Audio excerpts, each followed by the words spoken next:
Alors, Mmh. le sommet de l'IA de février, ça a été le premier endroit où on a parlé à la fois d'IA et d'énergie et de climat. Parce qu'il y a bien sûr des conférences régulières sur le climat et de plus en plus d'endroits où on parle d'IA. Mais les Anglais, par exemple, n'avaient pas du tout parlé du sujet IA et énergie et climat. Donc, on en a parlé.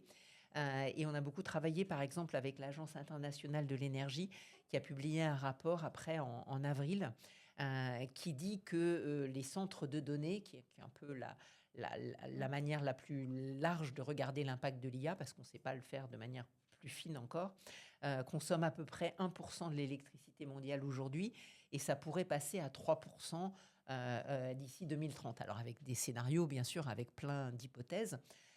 Donc 3%, c'est un niveau qui est pas, c'est pas l'ensemble de la consommation. En même temps, c'est une augmentation très forte. Donc ça veut dire qu'il faut vraiment regarder le sujet et qu'il faut faire attention notamment d'une part, à consommer le moins d'énergie possible et ensuite à ce que, autant que possible, ce soit de l'électricité décarbonée.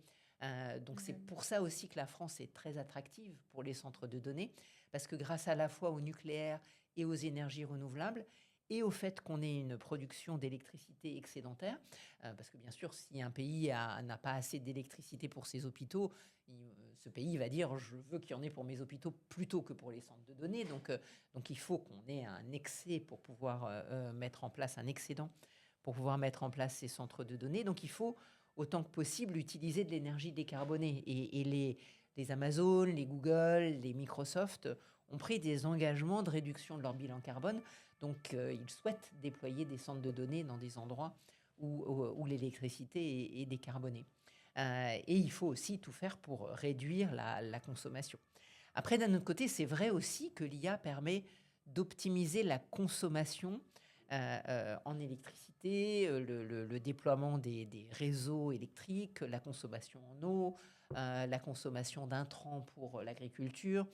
Ça permet aussi de développer des nouveaux matériaux pour des batteries qui sont plus efficaces pour stocker les énergies renouvelables, qui est un des problèmes des énergies renouvelables, qui sont intermittentes. Donc il y a du négatif et du positif, et il faut parler des deux et arriver à mesurer si le négatif se développe plus vite que le positif, c'est pas bien du tout. Si on arrive à faire en sens inverse, c'est bien.